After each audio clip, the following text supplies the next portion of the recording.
You're listening to the Sales for the Nigerian Wedding Industry podcast, and I'm your host, Abuja-based event photographer Tavishima George Ayede. So welcome to the podcast where our core thesis is that personal selling and personal sales is a key ingredient to building your business, and we can go beyond branding, digital marketing, and all the other things that are really cool right now.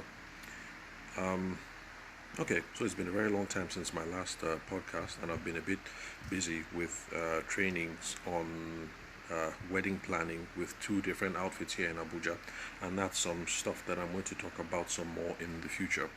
So before we go on to today's item for discussion, I'm just going to do a recap of what the last podcast was. Now, in the last podcast, we looked into how trust is vital to the Nigerian wedding industry because it is what enables commerce and the exchange of services. It was also an argument that we made that our new focus should be client and customer focused and not based on solely on communicating what our vision is, what our talents are, and how charismatic that we are. So today we're going to continue with the discussion, which is a further pile-on from the Harvard Business Review article of May and June 2020, the publication called Begin with Trust by Frances X. Frey and Anne Morris, if I remember correctly. Now, a reminder about the context of the article. The article was about leadership and not necessarily about sales. However, it is relevant because the topics that we're going to discuss and that we did discuss indeed in the last episode have a corollary in sales. So, on a side note, there are other perspectives in sales regarding trust that we're going to examine in the future, particularly ideas expressed by Tom Hopkins, who is an old school sales trainer who has some really interesting ideas that I would like to share with you guys in the future. So, now that we're done with the recap, we're going to look at the core drivers of trust today, as identified in the article, the Harvard Business Review article that I mentioned. So today we're going to look at the core drivers of trust. The reason why the writers regard these as the core drivers of trust is because, in their own opinion, without this, trust is totally lost. And they have three core drivers here, and that is these are authenticity, logic, and empathy. Again, authenticity, logic, and empathy. Now, the idea behind authenticity is that people believe they're interacting with the real you. And if they believe that they're interacting with the real you, then they'll trust you more. Now, the core behind logic is that people have faith in your judgment and they are sure that you're competent in what it is that you do. And so because of that, they're going to trust you more. And then finally, empathy. This is when your prospective clients feel that you care about them, and so because of that, they end up trusting you more. Now, of course, we can take these for granted, and so there's no point in making further comment about them. But there's a really interesting.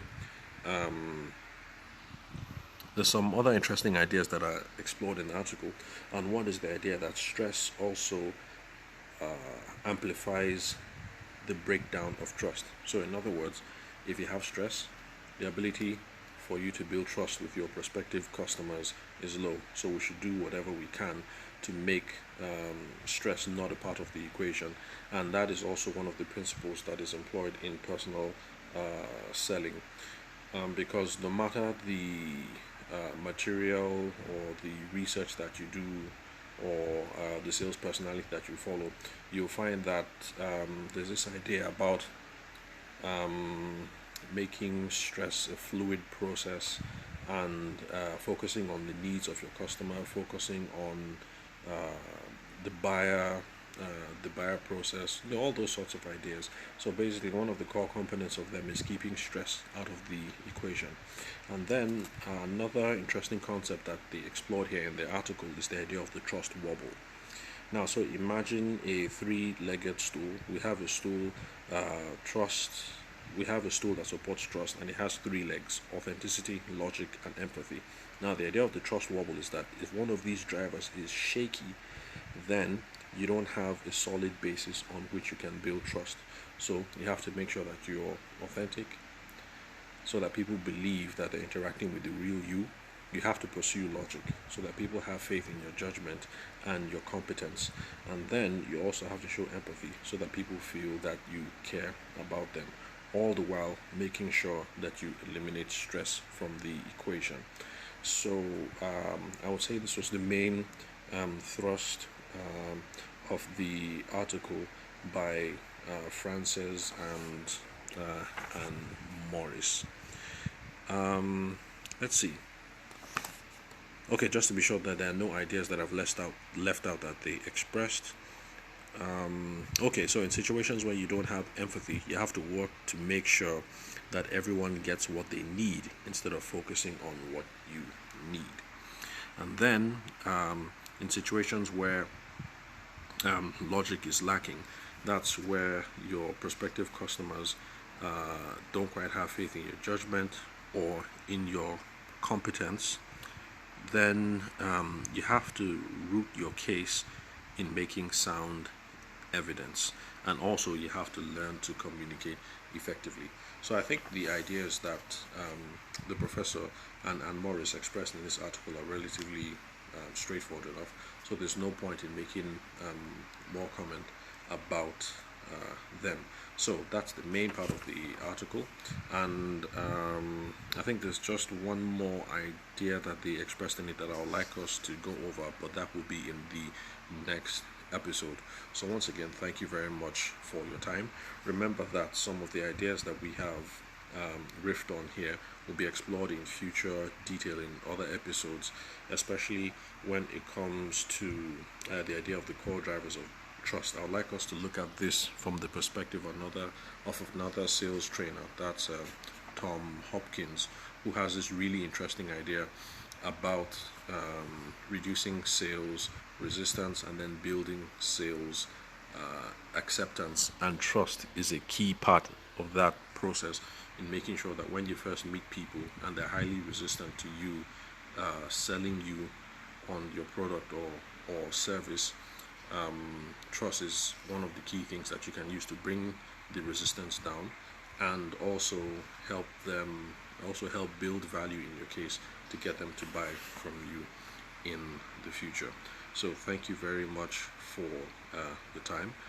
Once again, please follow, like, share, comment on whatever podcatcher it is that you use, iTunes, Google, Stitcher, or Spotify. So thank you very much for your time. I'll catch you again on the next episode, and once again, feel free to DM me on my Instagram. I'm on Instagram as at Ayede_photography. Again, Ayede is AYEDE. That is Alpha Yankee Echo Delta Echo _photography. So thank you very much, guys, for listening, and I'll catch you on the next episode.